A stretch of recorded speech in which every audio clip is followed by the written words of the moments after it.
आम्ही गोंधळी गोंधळी ना आम्ही गोंधळी गोंधळी आम्ही गोंधळी गोंधळी आम्ही गोंधळी ದಾಸರ ಪದ, ಸಂತ ಶಿಶುನಾಳರ ಪದ, ವಚನ ಸಾಹಿತ್ಯ, ದೇವಿಯ ಪದಗಳು ಒಂದ ಎರಡ ಹೀಗೆ ಹಲವು ಪ್ರಕಾರದ ಹಾಡುಗಳನ್ನ ಗೋಂದಳಿ ಶೈಲಿಯಲ್ಲಿ ಹಾಡಿಕೊಂಡು ಗೋಂದಳಿ ಕಲೆಯನ್ನು ಉಳಿಸಿಕೊಂಡು ಬೆಳೆಸಿಕೊಂಡು ಬಂದ ಈ ಮಹಾನ್ ಚೇತನ ಶ್ರೀ ವೆಂಕಪ್ಪ ಅಂಬಾಜಿ ಸುಗತೇಕರ್.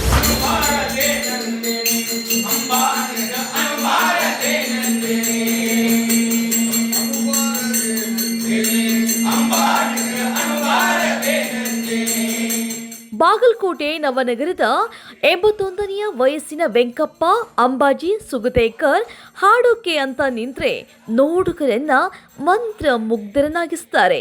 ಸಮಾಜದಲ್ಲಿನ ಗೊಂದಲಗಳನ್ನ ಹಾಡಿನ ಮೂಲಕ ವಿವರಿಸುತ್ತಾ ಸಮಾಜಕ್ಕೆ ಸಂದೇಶ ನೀಡೋ ಇವರಿಗೆ 2025 ಸಾಲಿನ ಪದ್ಮಶ್ರೀ ಪ್ರಶಸ್ತಿಗೆ ಭಾಜನರಾಗಿದ್ದಾರೆ. कर्नाटका के वेंकप्पा अंबाजी सुगेटकर, उनका जीवन भी इस मामले में बहुत प्रेरणादायी है. यहाँ के बागलकोट के रहने वाले सुगाटकर जी एक लोक गायक हैं.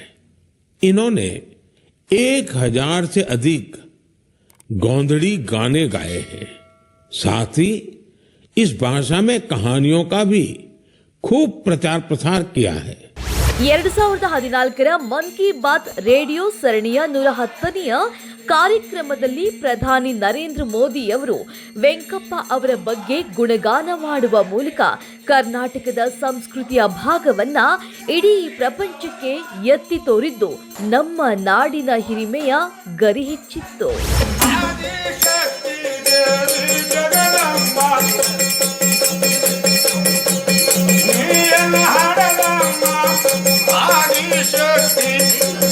ನೂರ 50ಕ್ಕೂ ಹೆಚ್ಚು ಕಥೆಗಳು, 1,000ಕ್ಕೂ ಅಧಿಕ ಹಾಡುಗಳನ್ನ ವೆಂಕಪ್ಪ ಹಾಡಿದ್ದಾರೆ.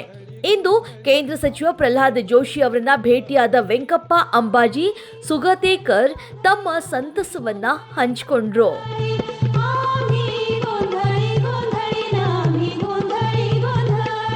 आमचा घालावा गोंधळ वासुदेव ಗೋಂದಳಿ ಕಲಾ ಸೇವಾ ಮೂಲಕ ಈಗಾಗಲೇ ಗೌರವ ಡಾಕ್ಟರೇಟ್ ಕೂಡ ಪಡೆದುಕೊಂಡಿದ್ದಾರೆ.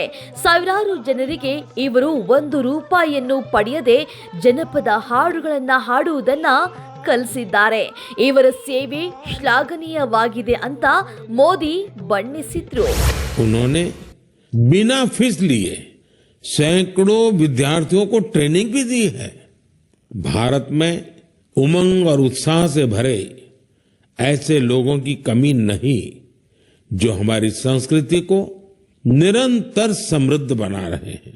ಬಡ ಕುಟುಂಬದಲ್ಲಿ ಬೆಳೆದ ವೆಂಕಪ್ಪನವರಿಗೆ ಗೋಂದಳಿ ಪದ ತಮ್ಮ ತಂದೆ ಮತ್ತು ತಾತನಿಂದ ಬಂದ ಬಳುವಳಿಯಾಗಿದೆ. ಇದನ್ನ ವೆಂಕಪ್ಪನವರು ಅವರ ಮಕ್ಕಳು ಮೊಮ್ಮಕ್ಕಳಿಗೂ ವಿಸ್ತರಿಸಿದ್ದು ವಿಶೇಷವಾಗಿದೆ.